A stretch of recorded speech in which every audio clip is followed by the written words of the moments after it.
Pag-usapan natin itong bombshell expose nitong si Zaldico. Okay? Kina-challenge siya kayo na imbestigahan ninyo itong kanyang mga aligasyon laban kay former Speaker Ferdinand Martin Romualdez at saka dito kay President Ferdinand Bongbong Marcos Jr. Ano pong tugon nyo doon? Wala naman akong kinikilingan dito kasi dalumpa na ako sa katungkulan ko bilang ombudsman. Kahit masakit man sabihin, wala na ako sa executive department. Hindi na po tayo pwedeng magsunod-sunod kahit kanino kundi sa taong bayan.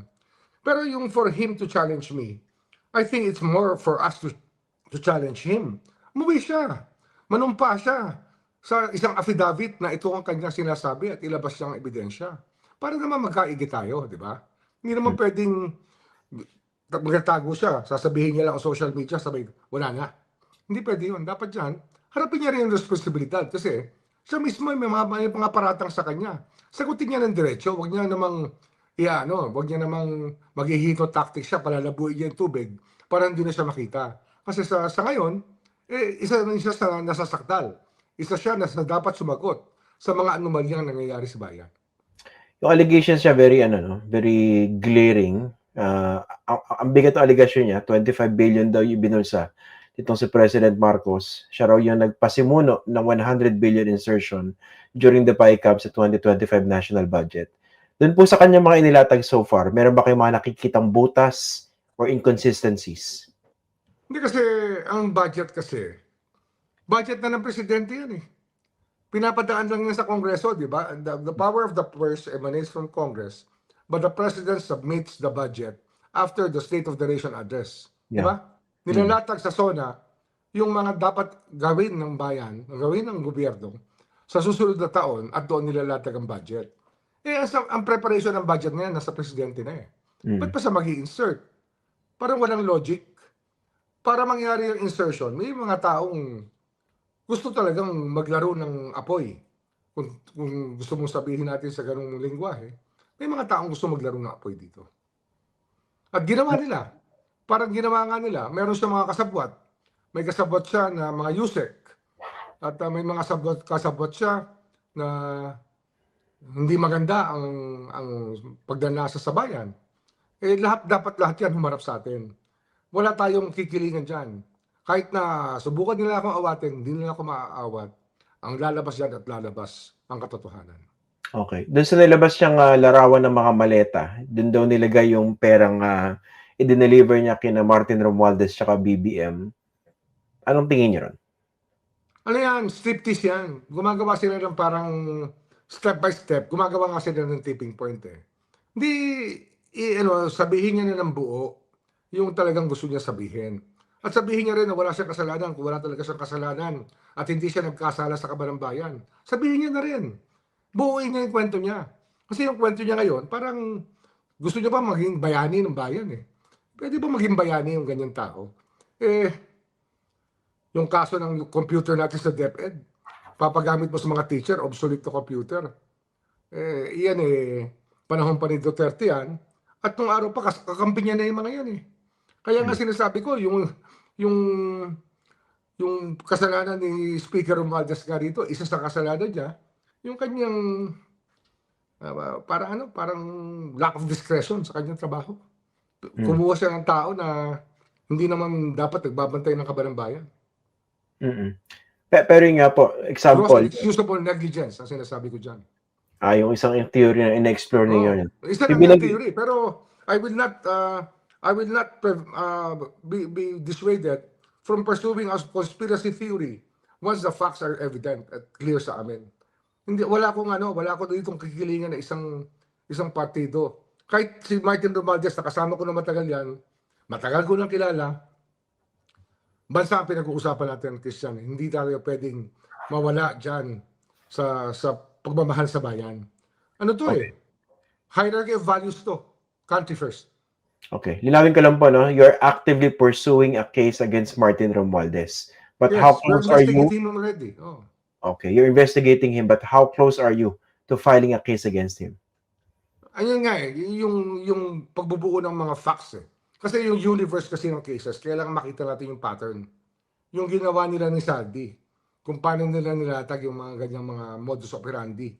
na may 25% silang kukunin. Kasi nga, wala naman akong choice kundi tingnan ko yung sitwasyon from the point of view tsaka si Saldi tsaka si Speaker Romualdez magkakampi. Sila yung magkasama sa House eh. Di ba? Tama. Oo. So, ang vantage point natin, sa pinagagawa ni Saldi ko, may basbas yan, yung Speaker Romualdez. May logic ba yung yung pagdikit so far sa ngayon ni Zaldico dito kay President Marcos? Hindi ko nakikita eh. Hindi ko nakikita. Kasi nga, kung sasabihin niyang inutusan siya ng Pangulo na mag-insert ng 100 billion, parang malayo sa katotohanan yun. Mahirap lunukin yun. Dahil Yun nga, budget nga ng presidente yan eh. Kung gusto lang ng presidente maglagay ng item sa budget, sa preparasyon pala ng budget, kasama na yan. Sobra namang afterthought yun na gagawa ka ng ganung kalaking inconsistency sa trabaho mo bilang Pangulo ng Pilipinas para mahirap naman maniwala doon. At saka yung after nun, di ba, meron siya mga bahagi ng specifically DPWH budget at saka yung saan program funds na binito. Yun, may vinito, pero hindi na veto lahat, di ba? Yung iba for later release. Oh, for later release. So, yun nga yung mga problema na ginawa nila mga devices sa budget. Matagal ko na napapansin yan nung panahon pa rin Duterte, uso na yan.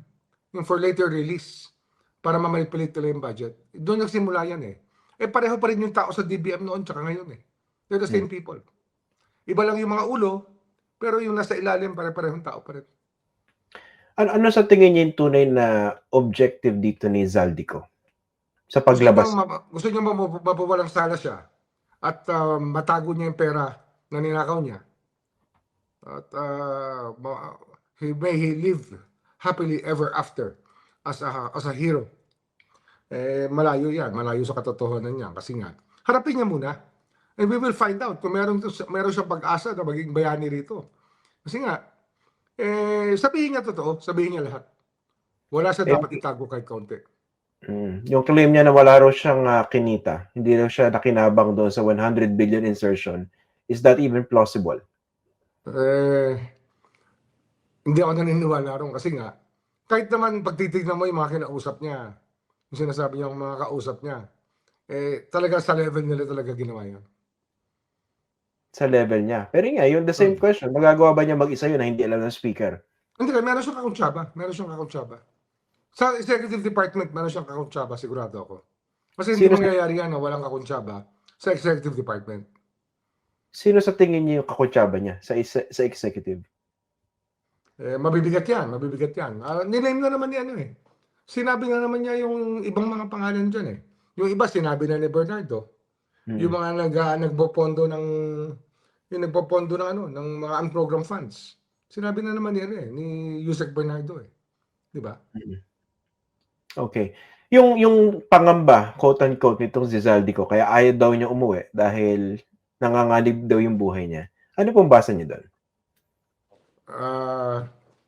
Christian, wala naman kami pinapapatay na tao. Hindi naman namin gawain yun.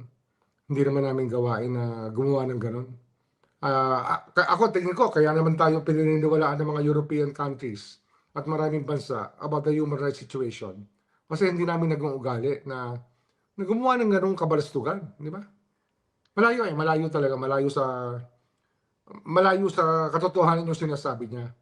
Saka dapat tapangan niya naman. Naglingkod siya sa bayan. Nagpasasa siya sa yaman. Tapos ngayon, takot na takot siya. Ano kasi natatakutan niya? Ang isang inisip ko po rito, Ombudsman, I don't know whether you will agree with this. Kung meron mang gusto magpapatay sa kanya, hindi ba yung kabila? Kasi pag napatay siya, ibibintang yun sa administrasyon at mapapabilis yung pagbagsak ng administrasyon. Exactly. Dapat ingatan niya yung mga kinakausap niya sa kabila.